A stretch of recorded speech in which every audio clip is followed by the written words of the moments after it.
তাহলে বন্ধুরা আজকে আমি রান্না করছি নিহারির জন্য। দেখো আমি পাটা এখানে বিফের পাগুলো কেটে নিয়েছি এইভাবে পিস পিস করে, আনিয়ে নিয়েছি কিছুটা মাংস, আর লাগছে এখানটায় পেঁয়াজ কুচি। আমি এখানে হাফ কেজি মতন পেঁয়াজ কুচি করেছি।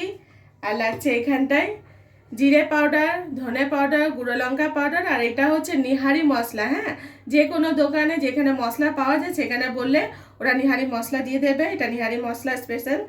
আর লাগছে এখানে আদা রসুনের পেস্ট, আর যে কোনো রান্নার সাদা তেল। চলো তাহলে আমি এবার রান্না বসাই। তাহলে বন্ধুরা প্রথমে আমি কুকারটা অন করে নিয়েছি। কুকারটা একটু যে ভালো করে গরম হয়ে গেলে এবার আমি রান্নার সাদা তেলটা দেব আন্দাজ মতন।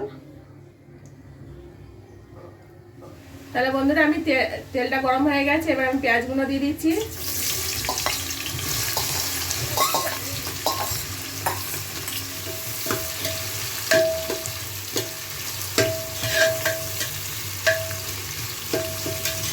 পেঁয়াজটা ভালো করে লাল করে নিতে হবে।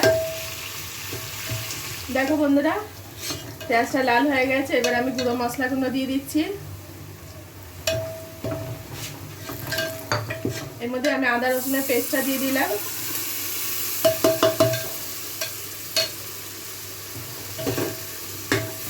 ভালো করে কষে নিতে হবে। সামান্য একটু মশলার বাটিতে জল দিয়েছি।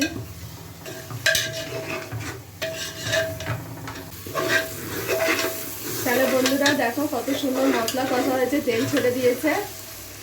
সুন্দরভাবে মশলা কষলে না, যতক্ষণ না তেল ছাড়ছে ততক্ষণ অবধি মশলা কষতে হবে। অনেক ভালো একটা সেন্ট আসছে মশলা।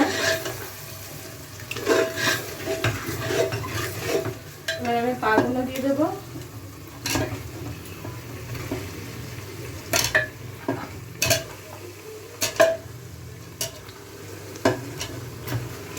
যেহেতু পাগুলো না সবটা দেবার সময় একটু সময় লাগবে, যেহেতু অনেকটা থাকে, কিছু হরবার কিছু করার নেই, আরাম থেকে দিতে হবে।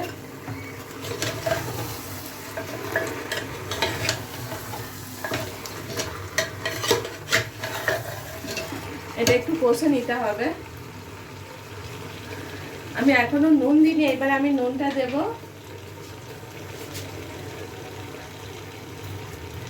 1 চামচ, 2 চামচ, আর 3 চামচ মতন দিয়েছি।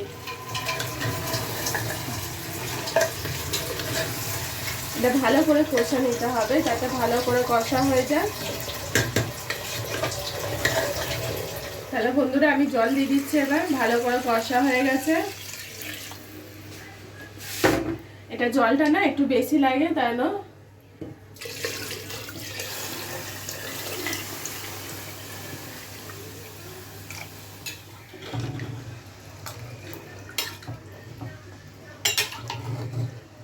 জলটা ভালো করে একটু বেশি করে দিতে হয়, কেন অনেকটা সময় লাগে তো। এটা রান্না করতে গেলে অন্তত 1.5 ঘন্টা মতন লাগবে, 1.5 থেকে 2 ঘন্টা। তাহলে ভালো করে কুকারে গলে যাবে। এখনো কিন্তু মাংসটা দেওয়া হয়নি। হ্যাঁ, মাংসটা দিতে হবে পরে। এবার আমি কুকারটা বন্ধ করে দেব। এটা 1.5 ঘন্টার মতন বয়েল হবে। 1.5 ঘন্টা পরে খুলবো, তারপরে মাংসটা দেবো। ঠিক আছে বন্ধুরা, এটা 1 ঘন্টা পরে আমি কুকারটা খুলছি। এবার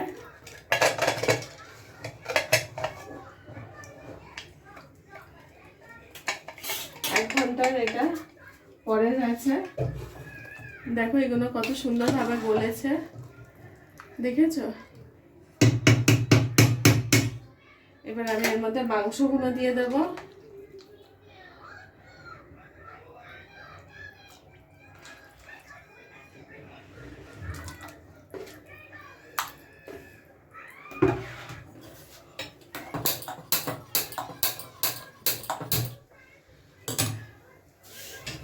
আবার এটা আমি আধা ঘন্টার মতন বন্ধ করে দেব।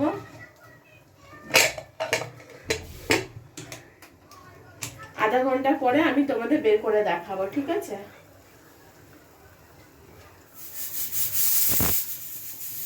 কুকারের সিটিটা পড়ে গেলে তখন আস্তে করে দিতে হবে।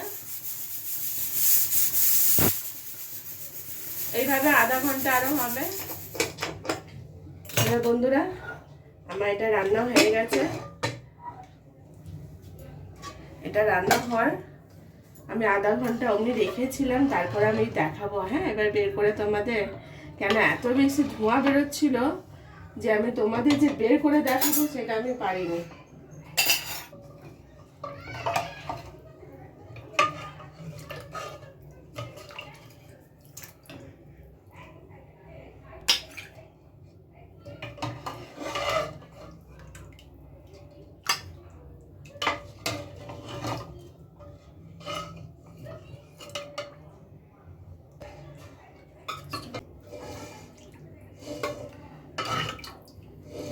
দেখো বন্ধুরা,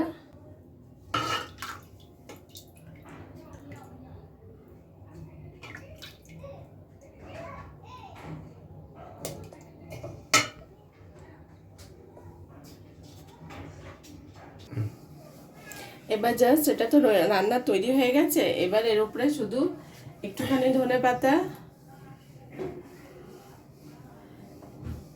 আর একটুখানি কয়েকটা কাঁচা লঙ্কা আর এই জাস্ট পাতিলেবুটা এখানে নিগড়িয়ে, আর অবশ্যই ভাবে মানে এইটার মধ্যেই এটা লেবুটা রেখে দিতে হবে। হ্যাঁ, পাতিলেবুটা, তারপরে খেতে খুবই টেস্টি লাগবে। তখন কি হবে, এটার ফ্লেভারটাও এতে বেরোবে আর খেতে খুবই টেস্টি লাগবে। দেখো কতটা নরম হয়েছে, আমি তোমাদের মাংসটা ভেঙে দেখাচ্ছি, দেখেছ? হ্যাঁ দেখো, আমি একটু টেস্ট করে দেখি কেমন টেস্ট হয়েছে।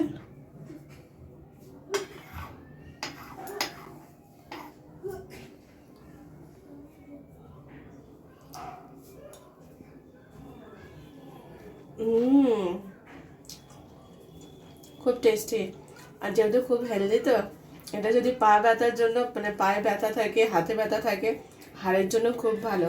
তোমরা খেয়ে দেখো, আর ভালো লাগলে অবশ্যই খাবে। লাইক, কমেন্ট, সাবস্ক্রাইবটা করে দিও। Thank you for watching.